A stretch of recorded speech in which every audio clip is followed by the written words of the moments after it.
नमस्कार दोस्तों। डेट आज की देखो 1 जून 2026 है। स्वागत है आपका एटोरियल डिस्कशन में।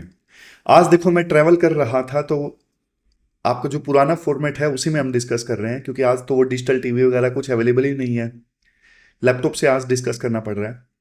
तो देखो 3 इश्यूज आज हम डिस्कस करेंगे पुराने फॉर्मेट में ही। पहला आर्टिकल आज हम डिस्कस करेंगे, कौन सा, ये वाला, एडोलसेंट सेक्सुअलिटी से संबंधित। दूसरा आर्टिकल फिर आज हम डिस्कस करेंगे ट्राइबल्स के रिजर्वेशन बेनिफिट्स से संबंधित। दूसरा आर्टिकल ट्राइबल्स के रिजर्वेशन बेनिफिट से संबंधित, यही डिस्कस कर लेंगे। पहले ये डिस्कस कर लेंगे, दूसरा एडोलसेंट सेक्सुअलिटी वाला डिस्कस कर लेंगे। फिर तीसरे नंबर पे एक आर्टिकल हम डिस्कस करेंगे, सीबीएसई ने 3 लैंग्वेजेस फॉर्मूला को इंप्लीमेंट करने के लिए एक सर्कुलर निकाला है, लेकिन उसको लेके कंट्रोवर्सी पैदा हो गई है, तो वो भी डिस्कस करेंगे। चलिए डिस्कशन स्टार्ट करते हैं। और देखो, स्टार्ट करने से पहले कुछ बच्चे पूछते हैं कि सर पीडीएफ हम कहाँ से डाउनलोड कर सकते हैं। तो ये टेलीग्राम चैनल है, ये स्कैन करके आप टेलीग्राम चैनल ज्वाइन कर सकते हो। डेली बेसिस पे पीडीएफ जो है वो डाउनलोड कर सकते हो। तो चलिए डिस्कशन स्टार्ट करते हैं।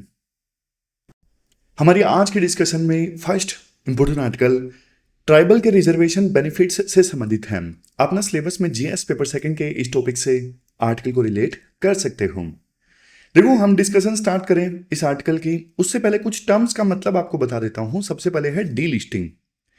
डी लिस्टिंग मतलब देखो, जैसे एसटी लिस्ट से ना अगर हम किसी का नाम हटाते हैं तो उसे बोलते हैं डी लिस्ट करना। जैसे मान लो कोई शेड्यूल्ड ट्राइब का पर्सन है, वो कन्वर्ट हो जाता है, फॉर एग्जाम्पल क्रिश्चियनिटी में कन्वर्ट हो गया, तो उसका जो एसटी स्टेटस है ना उसे खत्म करने को बोलते हैं डी लिस्ट करना। मतलब एसटी लिस्ट से उसे हटा देना, क्योंकि वो क्रिश्चियनिटी में कन्वर्ट हो गया है।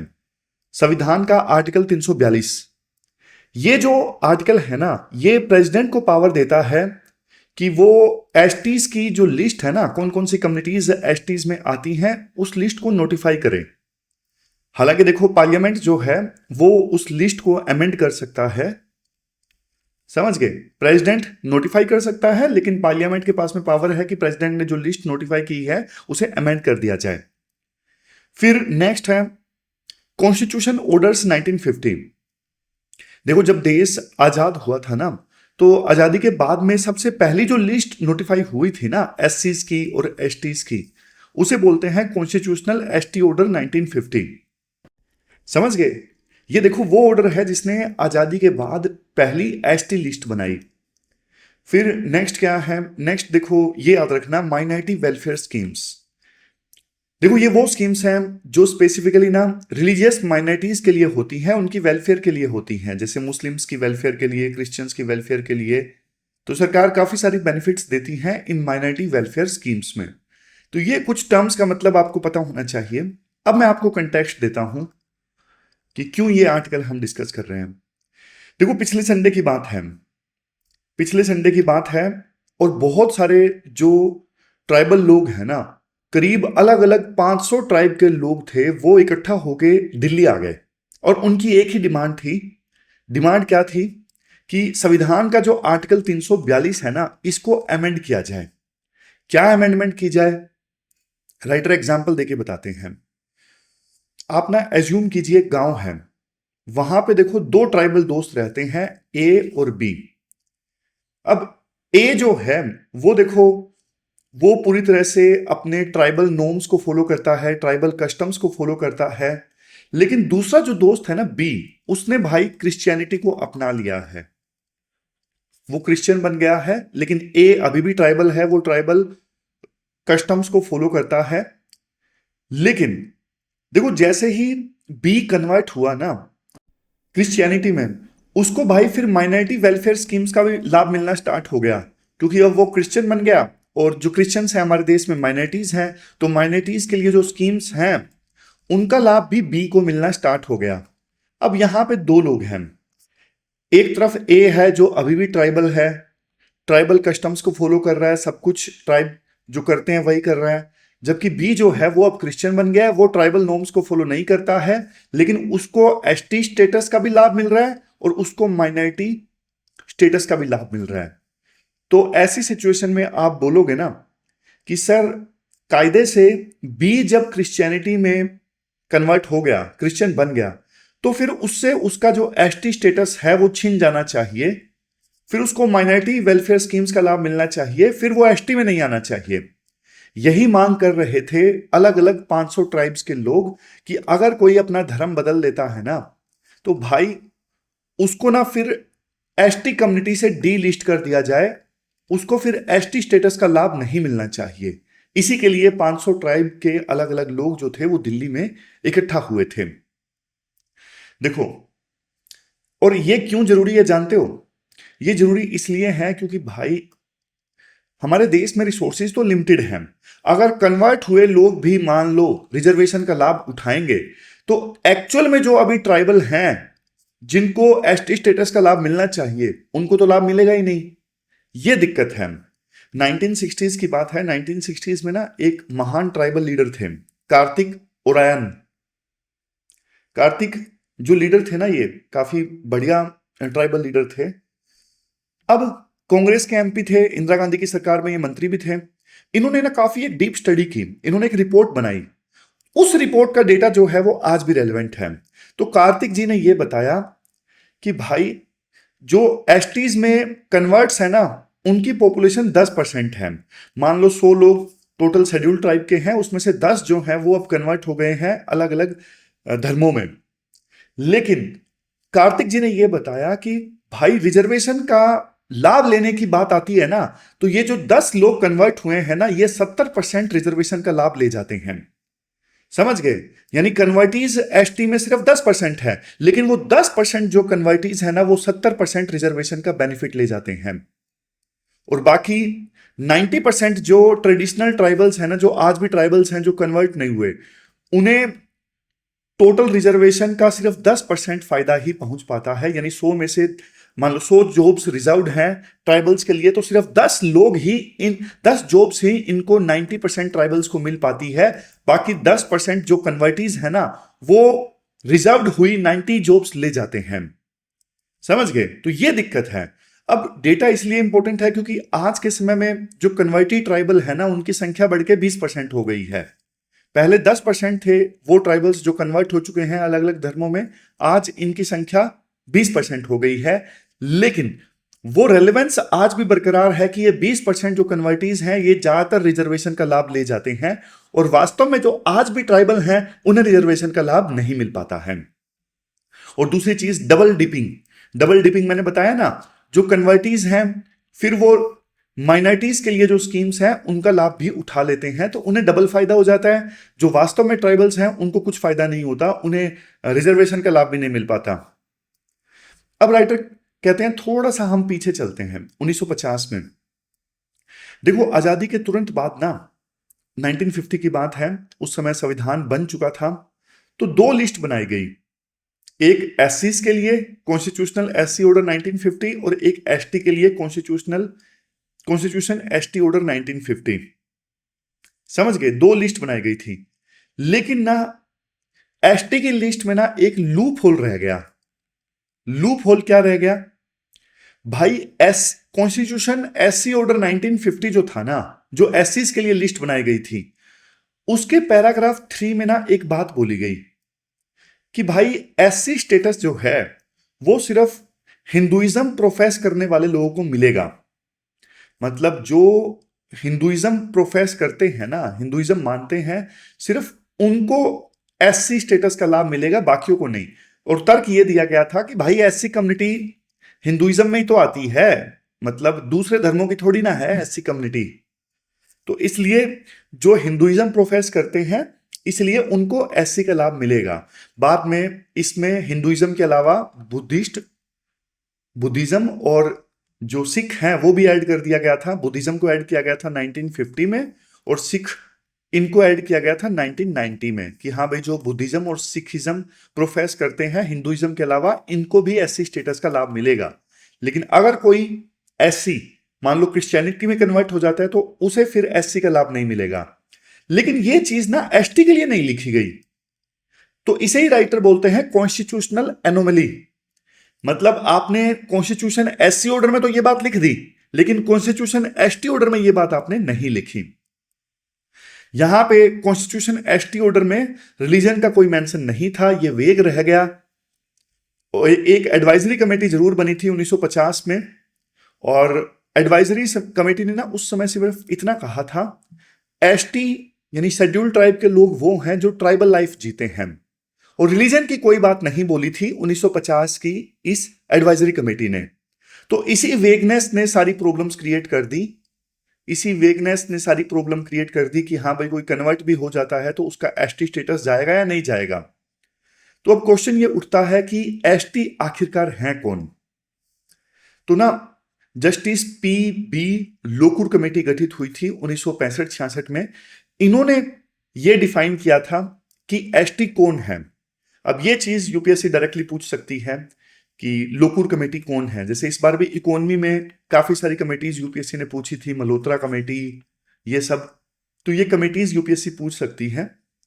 तो एसटी होने के लिए ना 5 करेक्टरिस्टिक्स जरूरी हैं। सबसे पहले प्रिमिटिव ट्रेट्स यानी आदिम विशेषताएं, एंशिएंट करेक्टरिस्टिक्स होने चाहिए जीने के तरीके में। डिस्टिंक्टिव कल्चर मतलब संस्कृति जो है वो अलग होनी चाहिए, अलग तरह के फेस्टिवल, अलग तरह की लैंग्वेज, अलग तरह के ट्रेडिशन।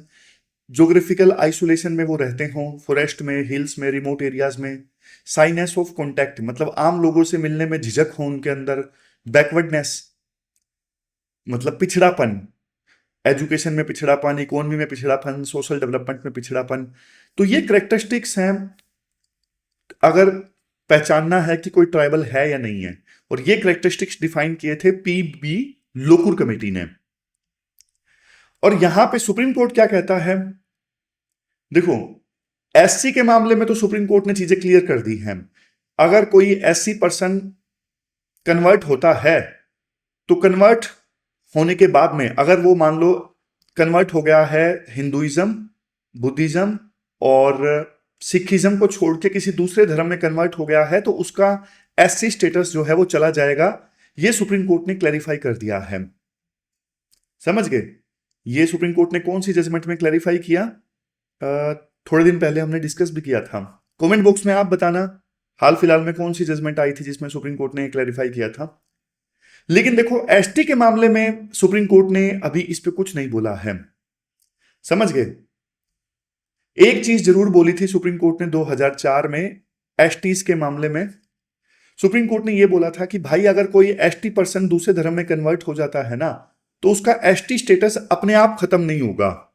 हम ना केस बाय केस बेसिस पे देखेंगे कि सामने वाला जो कन्वर्ट हुआ है एसटी, क्या वो अभी भी पुराने कस्टम्स को फॉलो कर रहा है कि नहीं कर रहा है। लेकिन दिक्कत यह है कि जो एसटी कन्वर्ट हो जाते हैं दूसरे धर्मों में, अब हर एक का जाके घर जाके तो देखेंगे नहीं कि वो ट्राइबल कस्टम्स या रिचुअल फॉलो कर रहा है कि नहीं कर रहा है। सुप्रीम कोर्ट ने ये कह दिया था कि अगर वो कन्वर्ट होने के बाद भी अपने कस्टम्स वगैरह फॉलो कर रहा है तो उसका एसटी स्टेटस नहीं जाएगा। अगर उसने छोड़ दिया है तो चला जाएगा। अब ये चीज ना बहुत ज्यादा वेग है, हर एक का घर जाके आप देखोगे नहीं ना। मतलब सामने वाला कन्वर्ट हो गया है और ये हमेशा सब्जेक्टिव रहेगा कि मैं पुराने तौर तरीकों को फॉलो कर रहा हूं कि नहीं कर रहा हूं। वो कहेगा मैं घर कर रहा हूं, भाई तुम्हें क्या पता। ये दिक्कत है। तो कुल मिला के देखो ये जो आर्टिकल है ना ये काफी सारे एंगल्स की बात करता है। जैसे एक तरफ आर्टिकल 25 है फ्रीडम ऑफ रिलीजन, दूसरी तरफ आर्टिकल 15-16 है जो एफर्मेटिव एक्शन की बात करते हैं, रिजर्वेशन के लाभ की बात करते हैं। और फिर तीसरा एंगल आर्टिकल 29 भी है, कल्चरल राइट्स का भी है। तो सारे डायमेंशंस हमें बैलेंस करने की आवश्यकता है जब हम कंक्लूजन दें इस इशू का। आप बताओ वैसे आपकी क्या राय है? कोई एसटी पर्सन कन्वर्ट होता है तो उसका स्टेटस जाना चाहिए कि नहीं जाना चाहिए? ये क्वेश्चन है जो आपको अटेम्प्ट करना है। ऊपर वाला क्वेश्चन नंबर 1 ये अटेम्प्ट आप कीजिए। तो ये प्रैक्टिस क्वेश्चन नंबर 1 है। चलते हैं आगे। इसके बाद नेक्स्ट आर्टिकल देखो एडोलसेंट सेक्सुअलिटी से संबंधित है। आप ना सिलेबस में जीएस पेपर सेकंड के इस टॉपिक से आर्टिकल को रिलेट कर सकते हो। ये सारे एस्पेक्ट्स इस आर्टिकल में हम डिस्कस करेंगे। शुरुआत में राइटर ना एक सिचुएशन देते हैं, केस स्टडी देते हैं।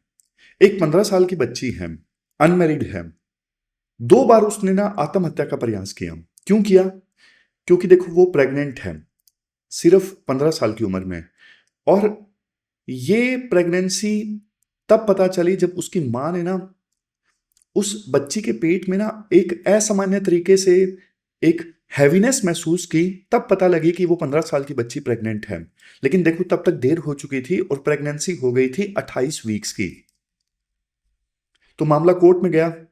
सुप्रीम कोर्ट ने रिप्रोडक्टिव ऑटोनमी का हवाला दिया, मतलब अपने शरीर पे अपना अधिकार, यानी 15 साल की बच्ची का अपने शरीर पे अपना अधिकार है और उसकी मेंटल हेल्थ ऐसी है कि कोर्ट ने ना इजाजत दे दी कि 18 वीक्स पे ना एबॉर्शन जो है, वो पेट में जो बच्चा है ना उसका एबॉर्शन कर दिया जाए, इवन 28 वीक्स में भी। समझ गए? तो ये पूरा केस था। 15 साल की बच्ची 2 बार सुसाइड किया, फिर परिवार पहुंचा सुप्रीम कोर्ट में। सुप्रीम कोर्ट ने रिप्रोडक्टिव ऑटोनमी का आर्गुमेंट स्वीकार किया और मेंटल हेल्थ का आर्गुमेंट भी स्वीकार किया और इजाजत दे दी कि 28 वीक्स की जो प्रेगनेंसी है इसे अबॉर्ट कर दिया जाए। लेकिन यहां पे फिर एंट्री होती है एम्स के डॉक्टर्स की। उन्होंने सुप्रीम कोर्ट से एक अपील की, सर प्लीज आप इस ऑर्डर को ना रिकंसिडर करो। देखो, डॉक्टर्स का जो लॉजिक था बहुत स्ट्रोंग था। उन्होंने ये बोला कि जस्टिस साहब आप ये समझ रहे हो 28 वीक्स मतलब 7 महीने, इतने टाइम में जो बच्चा है मां के पेट में ना डेवलप हो चुका होता है 7 महीने में। तो अगर आज हम प्रोसीजर करके निकालें उस बच्चे को तो वो फिर अबॉर्शन नहीं कहलाएगा। ये तो वो वाली बात हो गई कि हम मेडिकली डिलीवरी कर रहे हैं उस मां की, बच्चे को निकाल के और फिर मार रहे हैं। क्यों? क्योंकि 7 महीने की उम्र में ना बच्चा डेवलप हो चुका होता है और वो जिंदा बाहर निकलता है। समझ गए? तो डॉक्टर्स ने ये बोला 28 वीक्स की प्रेगनेंसी आप समझने की कोशिश कीजिए, बच्चे को हम मेडिकली मां के पेट से बाहर निकालेंगे, जिंदा बच्चा बाहर निकलेगा। अब अगर वो बच्चा जिंदा रहेगा तो देखो उसको ना सीरियस मेडिकल कॉम्प्लिकेशंस हो जाएंगी। क्यों? क्योंकि भाई 7 महीने का बच्चा है, 7 महीने का बच्चा थोड़ा प्री मेच्योर बर्थ हो गया। प्री मेच्योर बर्थ हो गया तो या तो उसको लाइफ लॉन्ग डिसेबिलिटीज हो सकती हैं या फिर कोई दूसरी मेडिकल इंप्लीकेशंस हो सकती हैं। तो डॉक्टर्स ने ये रिक्वेस्ट की जज से, मतलब सुप्रीम कोर्ट से, कि जस्टिस साहब आप ये सुनिए, आप ये समझने की कोशिश कीजिए कि आप 6 हफ्ते और रुक जाइए। 28 वीक्स तो हो ही गए, आप 6 हफ्ते और रुक जाइए, तब तक मां के पेट में बच्चा और डेवलप हो जाएगा, तो उस बच्चे के सर्वाइवल के जो चांसेस हैं वो बढ़ जाएंगे। लेकिन सुप्रीम कोर्ट ने इस आर्ग्यूमेंट को रिजेक्ट कर दिया, आर्ग्यूमेंट को नहीं माना। अब देखो थोड़ा सा हम डिटेल में चलते हैं, डेप्थ में चलते हैं।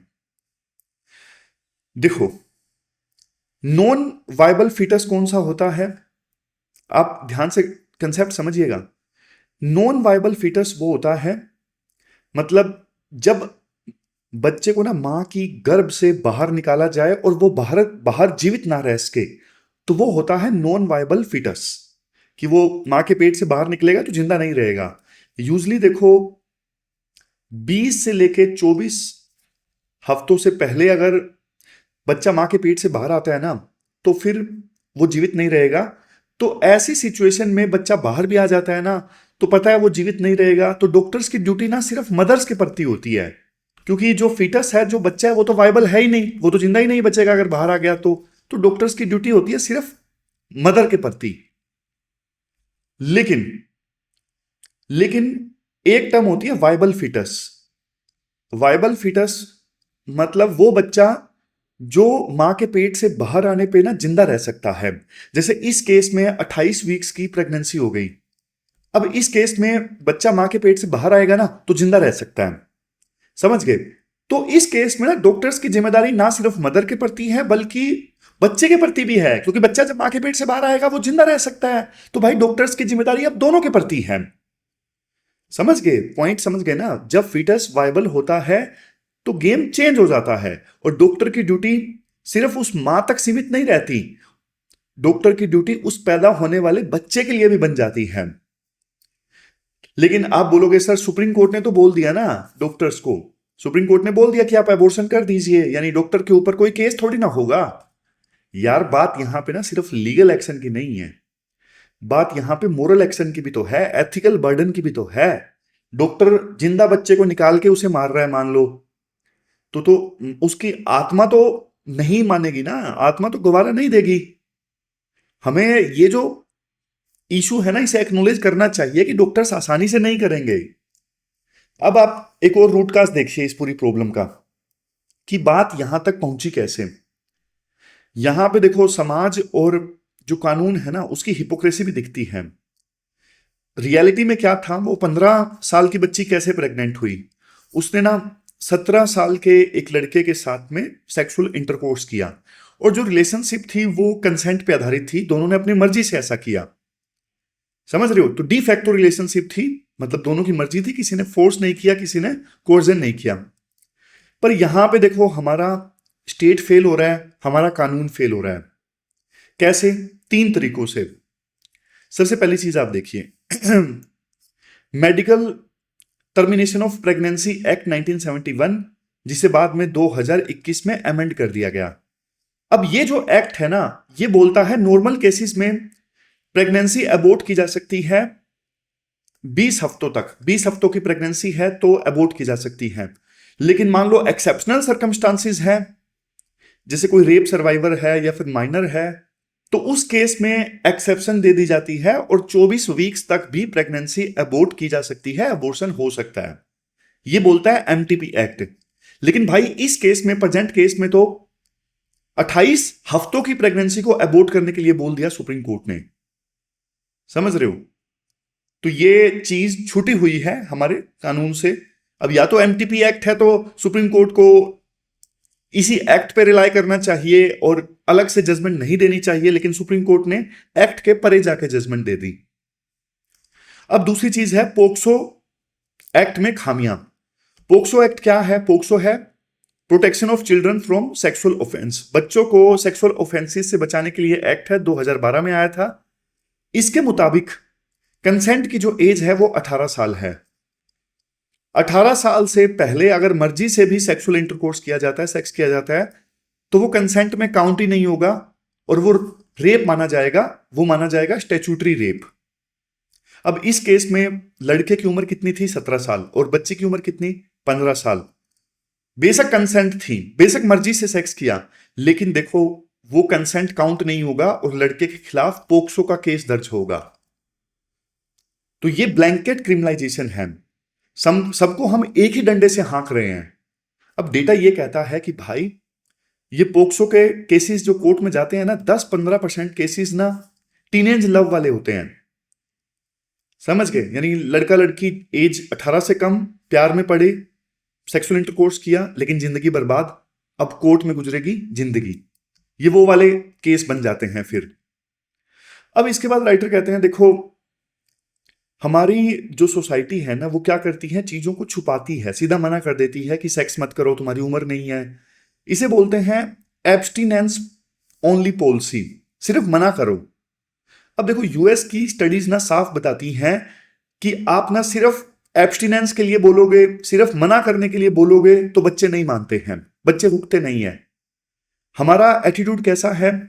हम देखो टीवी पे ना सुबह 6 बजे से रात 10 बजे के बीच में कॉन्डम की ऐड नहीं चलने देते। हम चीजों को छुपाना चाहते हैं, लेकिन सॉल्यूशन छुपाना नहीं है, सॉल्यूशन है कॉम्प्रिहेंसिव सेक्सुअलिटी एजुकेशन। समझ गए? Comprehensive sexuality education. सिर्फ आप ये मत बोलो डोंट डू इट, उनको ना बताओ सेफ सेक्स के बारे में, उनको बताओ सेक्सुअली ट्रांसमिटेड डिजीज के बारे में उनको बताओ मेंस्ट्रुएशन के बारे में, प्रेगनेंसी के बारे में, स्कूल में बताओ ये सारी चीजें फिर आप ना लीगल रिफॉर्म भी लेके आओ। जैसे पोक्सो के केसेस है ना, इसमें आप उन केसेस को अलग करो जिसमें 17 साल का लड़का, 15 साल की लड़की, ये जो कंसेंट वाले केसेस होते हैं ना, इनको आप अलग करो। लॉ में थोड़ा सा नुआंस आप लेके आओ, ये केसेस आप अलग करो। और देखो बच्चों की सेक्सुअलिटी को इग्नोर करने से ना उनका भला नहीं होगा। हमें ना लॉन्ग टर्म पॉलिसीज चाहिए।